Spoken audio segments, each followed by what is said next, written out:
Os irmãos, a paz do Senhor Jesus. Amém.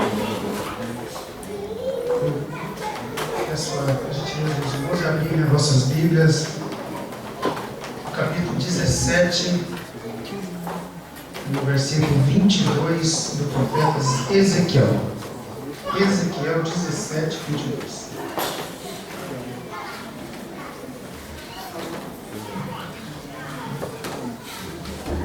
Eu agradeço a Deus pela oportunidade mais uma vez.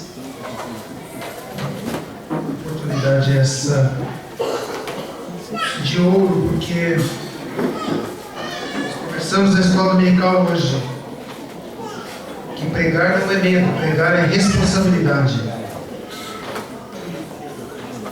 E responsabilidade porque nós sabemos que nós podemos influenciar vidas com aquilo que nós falamos aqui. Então, se estivermos sendo usados pelo poder de Deus, pelo Espírito de Deus, nós influenciaremos para o caminho do céu. Daí a responsabilidade. Mas o apóstolo Paulo nos chamou a atenção de que nós devemos nos postar diante da palavra de Deus, aprovado como quem não tem o que se envergonhar. Nesse momento, aprendendo com o apóstolo Paulo nessa chamada, nessa orientação, nessa advertência, nós extirpamos todo o medo daquele que vem falar a palavra de Deus, e sim temor, porque é responsabilidade sim de falar a palavra de Deus. E é um grande temor porque nós falamos para vidas que almejam o céu, tal qual o que está falando aqui, né? Irmãos, eu quero ler então esse versículo com os irmãos, o versículo 22 do capítulo 17 do profeta Ezequiel, que diz assim: assim diz o Senhor Deus, também eu tomarei um broto do topo do cedro e o plantarei. Do principal dos seus renovos cortarei o mais tenro e o plantarei sobre um monte alto e sublime. Glória a Deus. Irmãos, a Bíblia tem cerca de 80 registros para essa árvore chamada cedro. A maioria absoluta está no Velho Testamento. E por que eu pretendo falar de cedro aqui, irmãos? Cedro é uma árvore que está mencionada quase 100 vezes na Bíblia. E cedro traz mensagem de sustentabilidade. Eu vou dizer para os irmãos que eu estou falando aqui não de meio ambiente, eu não estou falando de reciclar lixo, essas coisas todas, plantar árvores e tal. Estou falando de sustentabilidade. E eu vou dizer para os irmãos aqui, eu vou afirmar pela palavra de Deus, que é a sustentabilidade da fé do crente que o leva para o céu. Irmãos, o cedro tem uma história interessante. Hoje na escola dominical nós somos estimulados a ler. Eu estou lendo um livro chamado A Economia do Cedro. A aplicação desse livro é para, claro, a minha vida profissional. Mas eu procuro sempre dar um olhar mais ampliado para as coisas quando eu leio. A Bíblia também me orienta e orienta você também, que nós temos que examinar tudo e reter o bem. Vamos ler aqui, né? Paulo aos irmãos de Tessalonicenses. Irmãos, quando a gente fala de sustentabilidade, a gente não fala de tempo de carteirinha de membro, a gente fala de fé colocada em prática com obras, como nós vamos ver daqui a pouco aqui. Irmãos, o cedro é uma árvore realmente muito especial. Nós estamos às portas de um grande evento, talvez um dos mais importantes do mundo, o evento esportivo do mundo. Irmãos, e nós vemos que um grande evento desse, não vou analisar aqui o campo esportivo, você pode esquecer porque nós não estamos aqui para falar disso, mas um evento com essa magnitude, que gera inúmeros negócios, inúmeros empregos, inúmeras indústrias, inúmeros serviços e tal, um evento desse poderia trazer para esse país uma enorme carga de crescimento sustentável. E não é isso que a gente vê. Por que a gente não vê? Porque é um evento político, na maior parte político. Não tem ideal, porque a política no nosso país já não é por ideal.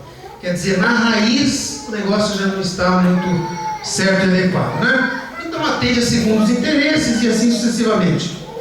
Mas trazendo então essa árvore para o crescimento de um país, quiçá, por utilizar uma linguagem mais antiga, pudéssemos trazer o crescimento sustentável dessa árvore para a economia do nosso país. Essa árvore tem uma condição especial, irmãos. Ela tem uma história especial. Primeiro ela cresce para baixo, para depois crescer para cima. E você sabe que você planta o cedro, e se você não for um conhecedor da planta que você está colocando ali no vasinho, você desanima, porque ela demora uns 5, 6 anos para aparecer. Porque ela está crescendo para baixo. Ela cresce cerca de 1 metro, 1,20 m para baixo, para depois começar a aparecer. Irmãos, que mensagem que essa árvore traz para nós? Que se nós fizermos o serviço cristão bem enraizado, gera resultado sustentável. Glória a Deus. Glória a Deus, aleluia. Irmãos, se você estiver com a sua fé enraizada, bem enraizada, naquilo que a palavra de Deus traz, não é qualquer ventinho que te derruba. E a palavra de Deus te orienta e orienta a mim também, que dificuldades nós passaríamos. Então quer dizer, se um dia você tiver que vir aqui pedir oração por uma dificuldade que você está passando, não tem novidade alguma. É melhor passar dificuldade com Deus do lado do que sem Ele. Glória a Deus, aleluia. Irmãos, quando nós, só para terminar a minha introdução aqui, quando a gente estuda gestão sustentável, nós não estamos falando de novo só de meio ambiente. O meio ambiente é apenas um dos pilares. E eu vou dizer para os irmãos aqui que dos 5 pilares que a gestão sustentável contempla, 2 particularmente me chamam a atenção. Os 5 são ética, governança corporativa, pessoas sustentáveis, responsabilidade ambiental e responsabilidade social. 2 me chamam a atenção, que é a ética e pessoas sustentáveis. Os outros 3 a gente despreza porque não fazem parte do contexto aqui hoje. Irmãos, o pastor que hoje comemora o seu dia precisa de pessoas, independentemente do nível, precisa de pessoas sustentáveis para tocar a obra de Deus. Você imagina que o pastor todo animado chega aqui e pede ajuda para alguém. Aí ele fala, não posso, não tenho dinheiro, não tenho tempo, não tenho isso, não tenho aquilo. Pede de novo, ajuda, não tenho, não posso, nunca pode. Se ele não estiver rodeado de pessoas sustentáveis, que estão com ele no barco, rumando ao céu, aguardando somente Jesus surgir nas nuvens, para com ele morar, esse trabalho fica um pouco comprometido. Pessoas sustentáveis, a gente está falando de pessoas éticas, e de novo eu tenho que citar o nosso país, que é um país maravilhoso, que nós temos o livre exercício do Evangelho à nossa disposição. Nós podemos nos reunir, orar, nós podemos falar a palavra de Deus nas ruas, em qualquer lugar, e nós não aproveitamos essa oportunidade, irmãos, porque nós colocamos esse país com essa riqueza toda na mão de pessoas ímpias, que não têm compromisso com a sustentabilidade. Eu tenho pena, eu só não tenho mais pena porque o nosso descanso não é aqui, conforme disse o profeta Miqueias no capítulo 2 e no versículo 10. O nosso descanso é com Jesus. Mas nem o anticristo vai pegar uma terra produtiva. Nem o anticristo vai pegar um país que produz. Irmãos, eu tenho pena porque Deus coloca nesse país o país que mais tem água, é o país que mais tem terra produtiva, é o país, um dos países que mais produz laranja, mais produz soja. É um país realmente rico. Deus colocou isso nas nossas mãos, um país que não tem terremotos, um país que não tem grandes tempestades. Deus colocou isso nas nossas mãos. Do ponto de vista do homem, nós estamos jogando tudo isso fora. Porque nossos políticos, nós não estamos representados, irmãos, por políticos que compraram para si o ideal de fazer uma gestão sustentável nesse país. Sabe aquela gestão assim que eu sou da sigla A ou da B, mas eu sou da A, vou fazer o meu trabalho da melhor forma e vou passar para B. para ele continuar, para esse negócio ganhar sustentabilidade, sabe, para quando começar a crescer, ser como cedro, já está com mais de 1 metro para baixo da terra e está sustentável, de forma que se vier alguma dificuldade, a vida segue. Mas nós não temos isso. Então o nosso país não é um exemplo a ser seguido, infelizmente. Nós ficamos patinando, talvez, de 94 para cá a gente viu uma melhorazinha. Mas nós vimos sempre, e olha agora, irmãos, esse evento, o último evento custou 15 bilhões na África do Sul, aqui vai custar 35 bilhões. Irmãos, é um negócio assim, de louco. Outro dia eu tive que acompanhar um funcionário meu do hospital, fiquei até 2 da manhã lá com ele, ele estava com cólica renal, e ele sentado numa cadeira, abandonado. O Gabinon deve estar passando por essa dificuldade. Eu falei para o enfermeiro, coloca esse homem numa maca pelo menos. Ele falou, não tem. Coloca num leito, não tem. Aí eu me lembrei de tanto dinheiro jogado fora, irmãos. Que compromisso com sustentabilidade a gente está tendo? Nenhum. E eu não sou pessimista. Eu creio no poder de Deus e creio que nós estamos sim num país abençoado. Mas nós poderíamos aproveitar mais. E esse pilar que eu falo da ética, irmãos, esse outro pilar, ele não é um pilar que eu chego aqui e falo assim, eu vou falar de uma igreja agora, mas eu não vou falar o nome por causa da ética. Irmãos, ética não é só isso. Outro dia na escola dominical eu dei uma introdução. Ética, irmãos, é um conjunto de valores bons. Depois de uma pesquisa de investigação lógica, que é bom aqui, é bom no Irã, é bom no Japão, é bom em qualquer lugar. Se nós tivéssemos compromisso com a ética, nós não traríamos aquelas coisas que Deus abomina, citadas lá em Provérbios, que Ele odeia e a última Ele abomina, que é a contenda entre as igrejas. Crente ético não fala mal do pastor, crente ético não fala mal de ninguém, não fala do ciclo de oração, não fala dessa palavra que eu estou trazendo e aguarda até o final para ver se serve, porque a Bíblia também diz para você, examinar tudo e entende o bem. Se servir, você não aplica. Se servir, você aplica. Se não servir, ora por mim, para da próxima vez passar a servir. Mas eu preciso da tua oração. Mas irmãos, crente ético, nós estamos falando hoje na escola dominical sobre doutor e mestre. Irmãos, se nós tivéssemos doutores, mestres éticos, nós venderíamos ensino sustentável, nós traríamos ensino sustentável, nós traríamos crescimento somente. Eu estou falando de uma forma bem ampliada e aqui não cabe a nossa igreja somente nessa análise. Irmãos, o compromisso com a ética diz para mim que eu sou um político bom, um administrador bom, um contador bom, um membro da igreja bom, um pastor bom, um cooperador bom, tudo bom, porque a ética é baseada em princípios que servem para todo mundo, em qualquer lugar, irmãos. Se aqui a mulher pode dirigir, no Irã ela é privada de dirigir, se todos agissem com ética, lá poderia ou aqui não poderia, mas trata de forma igualitária, tudo isso. Ética é profundo. Ética, irmãos, depois que eu fui estudar esse assunto, eu fui pensando assim, meu Deus, o Evangelho precisa de pessoas éticas. O Evangelho como um todo precisa que as pessoas sejam éticas para parar de falar em dinheiro, para parar de falar em segundo interesse, para avisar a obra de Deus, tomando como exemplo a igreja primitiva lá do livro de Atos. A igreja primitiva é um exemplo de ética. A igreja primitiva é exemplo de igreja sustentável.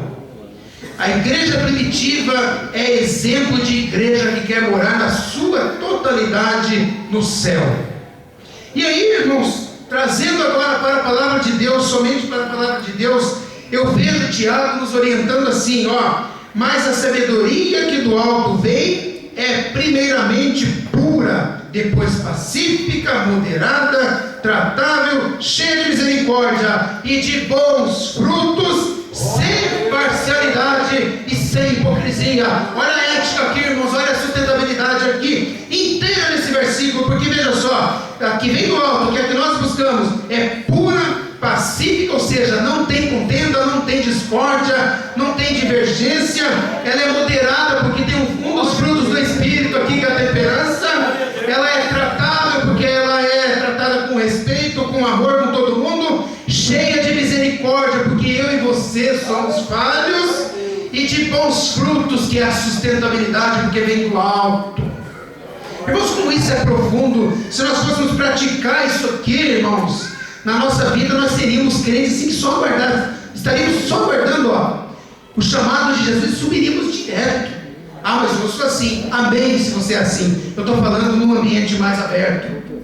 E completo ainda, sem parcialidade. Ou seja, trouxe uma situação para mim, eu trato da irmã A, da irmã B, do irmão C, do irmão D, tudo da mesma forma. Não tem dois pesos e duas medidas, porque a ética aqui predomina. E sem hipocrisia.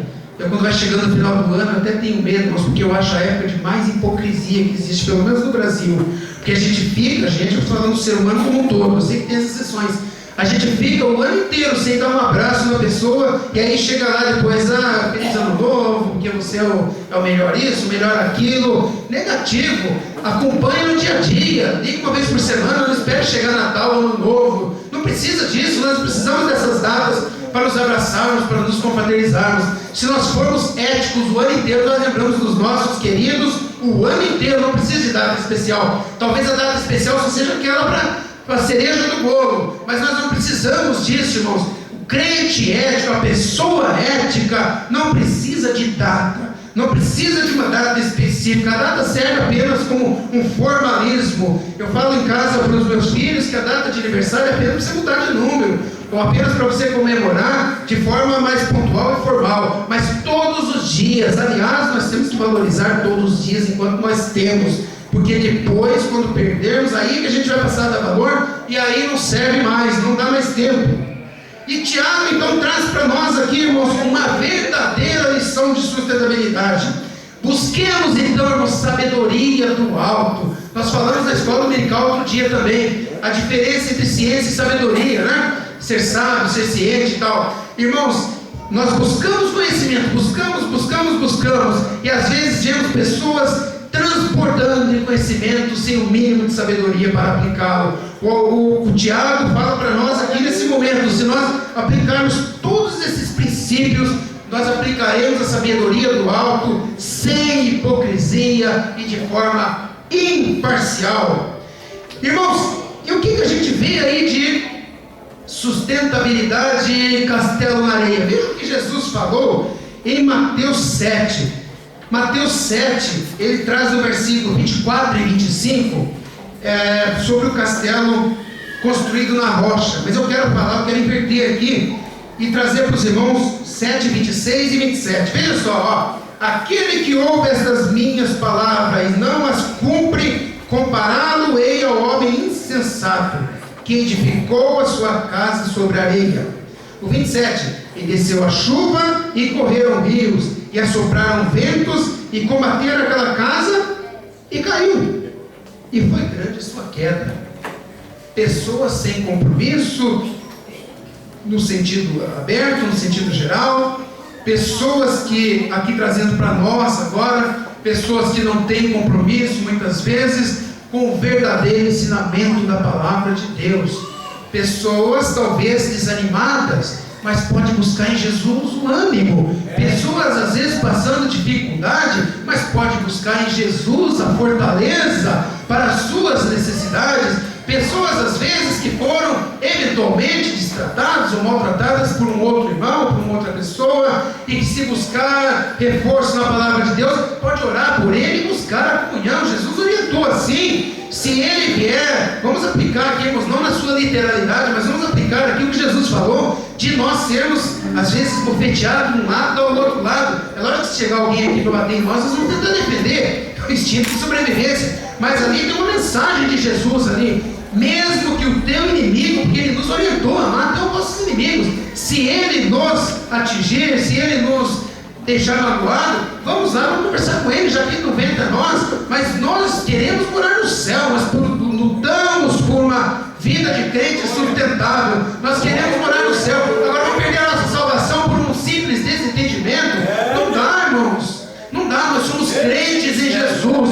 Jesus abriu os braços na cruz por mim e por você, irmãos. Não era para nós perder tempo aqui, não é para isso.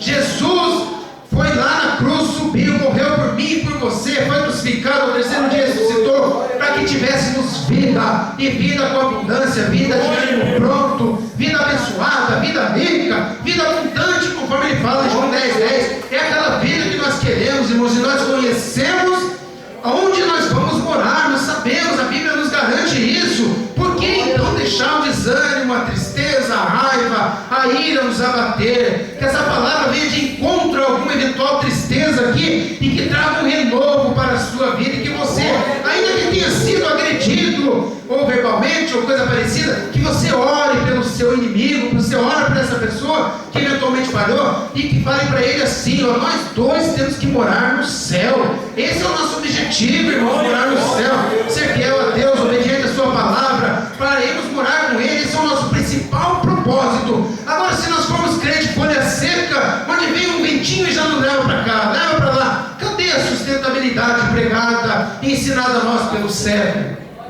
Glória a Deus. E aí? As dificuldades não são novidades, irmãos. Mas Jesus trouxe um outro. Agora Jesus trouxe uma missão, uma lição para nós de resultado sustentável. Veja só, aí o 24 e 25.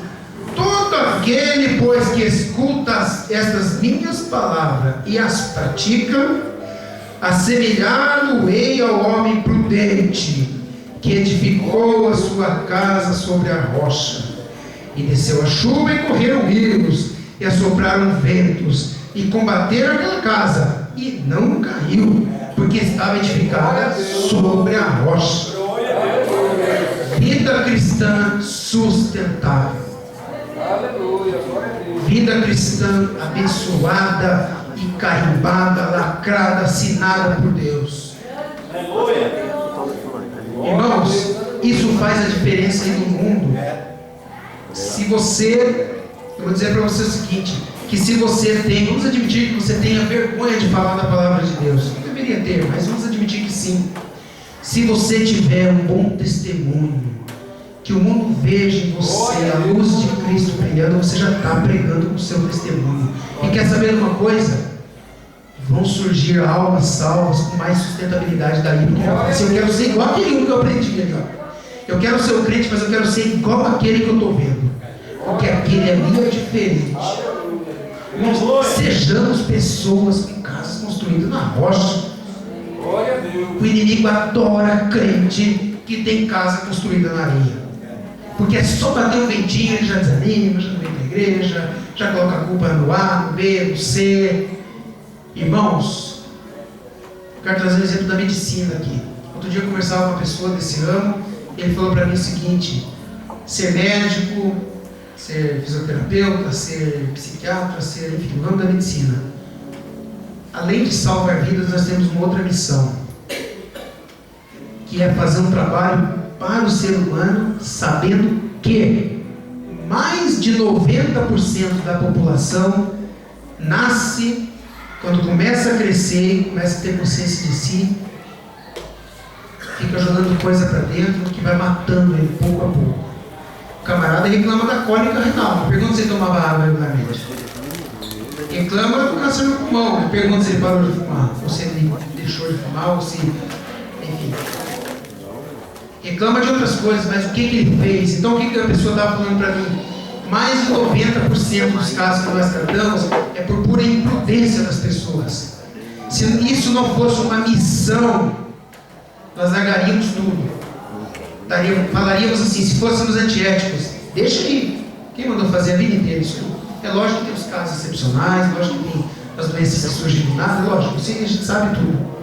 Mas a Bíblia nos chama a atenção aqui, irmãos, para construirmos resultados duradouros, sustentáveis. Se você um dia tiver que apresentar a sua carteirinha de membro, que tiver 15, 20, 30, 40, 50 anos, amém. Mas se tiver só de um ano que seja sustentável, você vai morar no céu do mesmo jeito de 30, 40 anos agora. O que Jesus prega para nós aqui, traz para nós é vida construída na rocha, vida santificada. Isso que Jesus traz para nós através da sua palavra. E nós vemos, irmãos, estudando a Bíblia, que tem algumas coisas que são absolutamente indispensáveis para termos uma vida plena diante de Deus. Aleluia. Se nós formos ler em Hebreus 9, 22, nós vamos ver assim, ó: e quase todas as coisas, segundo a lei, se purificam com sangue, e sem derramamento de sangue não há remissão. Se nós pegarmos o fechamento do versículo aqui, sem derramamento de sangue não há remissão, e nós focarmos no sacrifício vivo de Jesus na cruz do Calvário, por mim e por você, nós praticaremos a primeira de tantas coisas necessárias para irmos morar no céu com Jesus, que é a valorização da sua morte na cruz do Calvário.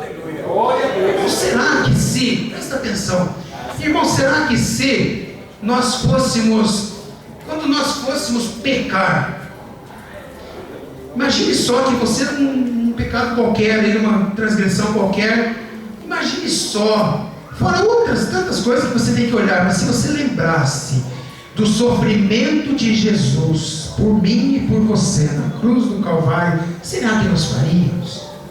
Será que nós derraparíamos? Será que nós cometeríamos algum deslize?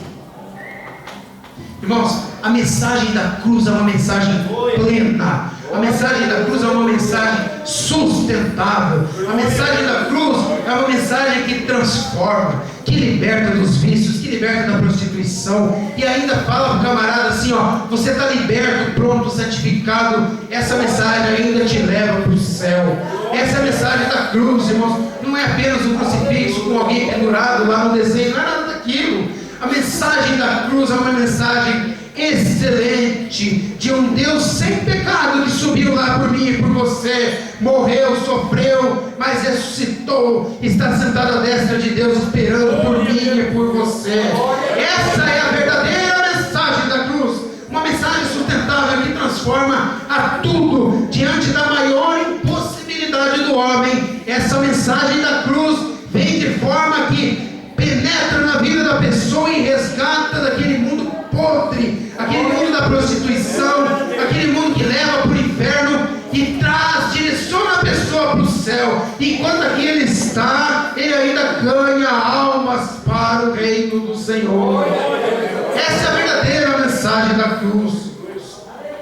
Glória a Deus. E essa é uma das necessidades indispensáveis que nós temos que ter. Quer ver outra fé? Aí você fala assim, eu tenho fé. Quando a gente vai pregar para o ímpio, ele fala, eu tenho fé, né? Aí você traz para ele aquele versículo lá de Tiago, que o diabo também tem fé, o diabo também acredita. Mas só crer não adianta. E o escritor do Hebreus trouxe para nós o seguinte, ó, sem fé, 11:6, sem fé é impossível agradar a Deus. Porque é necessário que aquele que se aproxima de Deus creia que Ele existe e que é galardoador dos que buscam. Irmãos, não adianta só crer. O diabo também crê. Você vai acreditar? Não adianta nada. Tem que crer e obedecer, seguir a sua palavra e crer que Ele é galardoador. Ou seja, no final da caminhada há um prêmio ainda, fora a salvação, há um prêmio para mim e para você, se nós perseverarmos até o fim.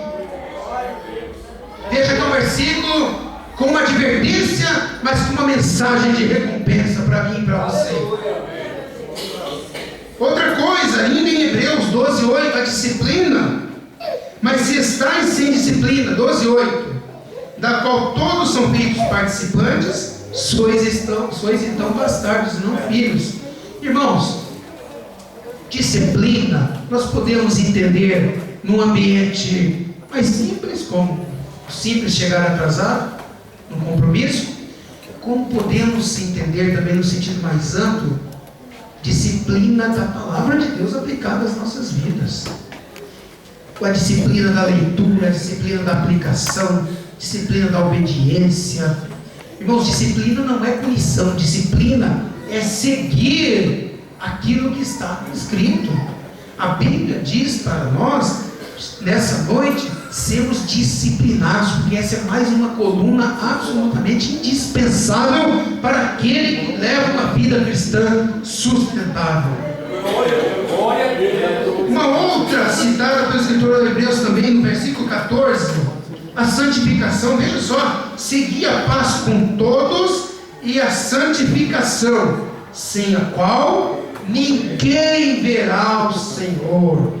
Glória a Deus. É também um versículo com promessa, porque veja bem, se eu sigo a paz com todos e busco a santificação, é claro que eu vou ver o Senhor. Mas Deus, através da sua palavra, que nos chama a atenção para buscarmos a santificação, porque senão nós não veremos o Senhor, irmãos. Então tem que ser ética praticada na íntegra, tem que ser obediente na íntegra. Mas você está falando aí de um crente de Santa Rosa? Não estou falando isso. Eu estou falando de sermos obedientes à palavra de Deus e construirmos uma palavra, construirmos uma vida sustentável diante dele. É isso que eu estou falando. E quem constrói uma vida cristã sustentável se abstém de todas as coisas que o mundo nos oferece.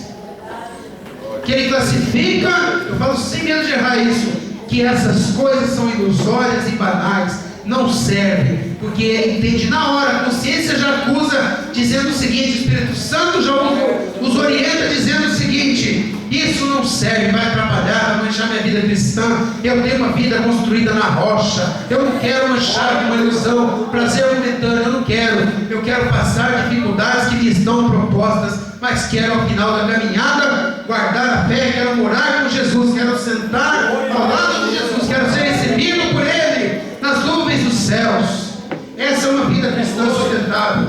Uma outra trazida pelo apóstolo Tiago, que está em 2,18, fala da fé sem as obras, né? Então, irmãos, não adianta só crer, tem que crer e praticar. Veja só, 2,18, ó. Mas dirá alguém: tu tens a fé, eu tenho as obras. Mostra-me a tua fé sem as tuas obras, e eu te mostrarei a minha fé pelas minhas obras. É uma ilustração. 26. Porque assim como o corpo sem espírito está morto, assim também a fé sem obras é morta. Irmãos, ainda que você tenha fé, tem dois tipos de fé: tem a fé que é o dom, e tem a fé que você adquire ao longo da sua vida, né? Vida espiritual com Deus, vida experimental com Deus. Mas, irmãos, ainda que você tenha fé, se você não tiver obras, eu tenho uma triste notícia que a palavra de Deus nos traz aqui: ela é morta. Portanto, irmãos, vamos praticar as obras espirituais, vamos colocar em prática aquilo que a Bíblia nos ensina. Irmãos, se não conseguirmos ser 100% santos, vamos buscar pelo menos, irmãos, vamos tentar ser o mais absolutamente ético e exemplo desse mundo podre que aí está, já no maligno, conforme disse João. Irmãos, a fé que o apóstolo São Tiago nos chama a atenção aqui é para uma fé plena e completa, cheia de obras, que você crê, irmãos, que aquilo é o ideal, que aquilo vai te dar resultado duradouro aqui enquanto você estiver aqui na terra, e dará ainda o mais duradouro, porque esse será eterno, que é morar no céu para toda a eternidade. Precisa resultado melhor que esse, irmãos. Imagine que a Bíblia promete para nós aqui, nós temos que crer, um resultado, uma glorificação, um galardão para a vida eterna. Não é nem resto da vida, porque não tem restante mais. Veja só que morar no céu eternamente galardoado ao lado de Deus, isso aqui é a plenitude da vida cristã sustentável. E nós já podemos usufruir disso tudo aqui, irmãos, na terra. Porque não é gostoso ter a comunhão dos irmãos, vir para a igreja, vir para a casa de Deus, ouvir os hinos, louvar a Deus, pregar, ouvir a palavra, participar do grupo A, do grupo B, do grupo C, enfim, tudo isso já é maravilhoso. Imagine só no céu, com a promessa de vida eterna, irmãos. Eu, se eu fosse você, pensaria nisso hoje profundamente, para que você passe a buscar resultados cada vez mais sustentáveis na vida cristã. E não dá para falar de todas essas necessidades aqui indispensáveis sem falar do amor. Veja só o amor, conforme o apóstolo Paulo escreveu, chamando-nos a atenção na primeira carta de Paulo aos Coríntios, capítulo 13, versículo 2. Ele diz assim, irmãos: olha, ainda que tivesse o dom de profecia, e conhecesse todos os mistérios e toda a ciência, e ainda que tivesse toda a fé, de tal maneira que transportasse os montes. Você imagina só, irmãos, você com todo esse poder na sua mão. Eu vou repetir: dom de profecia, conhecesse todos os mistérios, não teria nada, enigma nenhum, segredo nenhum, você conheceria tudo. Toda a ciência, de todo o assunto você teria conhecimento. E mais ainda, adicionar de toda a fé suficiente para transportar os montes, e não tivesse o amor, não valeria nada. Nada. O amor, irmãos, o amor é absolutamente indispensável na vida material, na nossa vida no dia a dia, mas na vida espiritual. Você imagina se nós tivéssemos aqui um pastor sem amor? Consegue imaginar, irmãos? Que tristeza que seria. Consegue imaginar se Deus não tivesse amor por nós? Nós que seríamos pendurados na cruz, irmãos. Você consegue imaginar que se Deus não tivesse amor, Ele diria assim: você vai passar por todas as dificuldades. E vai passar por todas as dificuldades. Mas como Ele tem amor, Ele fala assim: os meus anjos estão acampados ao redor dos que me temem. Como Ele tem amor, Ele fala isso. Como Ele tem amor, Ele usou João para dizer: o mundo jaz no maligno. Mas Ele diz também que Ele é o bom pastor. Ele diz que Ele é socorro bem presente na angústia. Ele diz que estará conosco todos os dias até a consumação dos séculos. Amém, irmãos? Amém. Para fecharmos, tem uma condição: permanecer em Cristo. Jesus falou que aquele que perseverar até o fim, aleluia, será salvo. Amém. Irmãos, até o penúltimo dia não serve. Até o penúltimo dia, se você esperar ouvir isso, não serve. Tem que ser até o fim, até quando Ele surgir nas nuvens dos céus. Glória a Deus. Irmãos, e a palavra de Deus renova a nossa esperança. Tem que renovar a nossa esperança para buscarmos esse céu. Irmãos, se nós estamos dentro de uma vida cristã sustentável, nós estamos buscando esse céu, nós estamos permanecendo em Cristo, e a coroação virá quando Ele surgir nas nuvens do céu para buscar a mim e a você, aquele que crê e obedece essa palavra. Logo, irmão, eu tenho para dizer para você o seguinte: que o Jesus que nós apresentamos aqui, através da palavra de Deus, é um Jesus completo.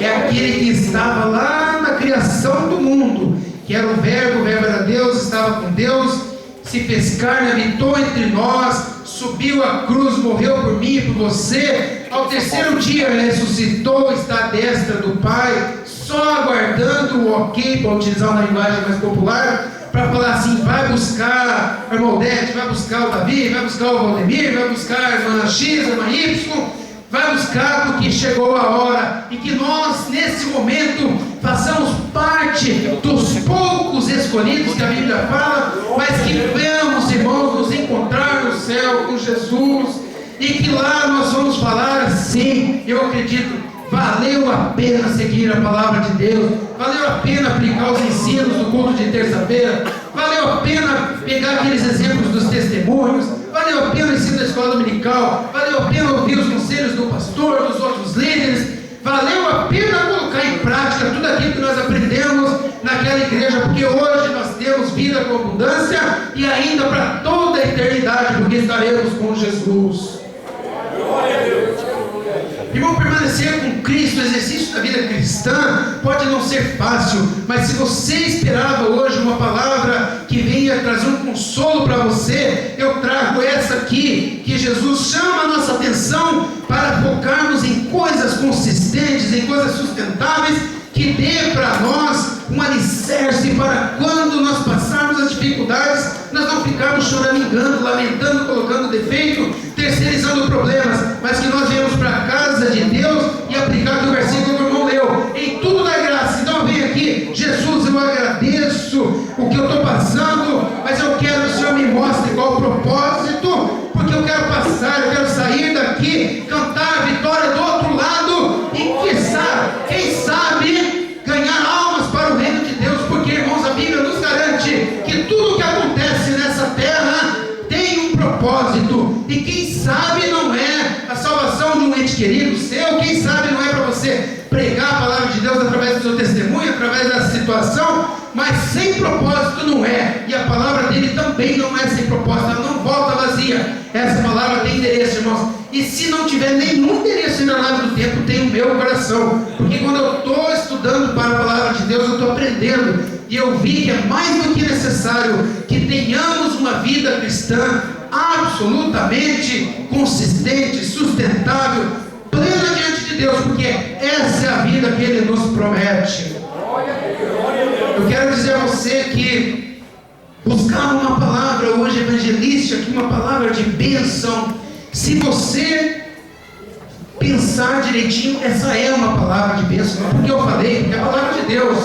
Essa é uma palavra de bênção, mas eu não vou vir aqui orar para você levantar tua mão e buscar uma chave de carro aqui na frente, não. Eu trago aqui para você palavra de Deus pura, sem inventar nada, é tudo palavra de Deus isso aqui, mas é uma palavra que dá mais do que a chave do carro, mais do que a chave da casa, dá para você vida abundante aqui na terra e vida eterna no céu. Essa é a promessa dessa palavra para nós, e que se colocarmos em prática, nós veremos e diremos: valeu a pena, porque as promessas de Deus se cumpriram em nossas vidas. Eu agradeço pela oportunidade.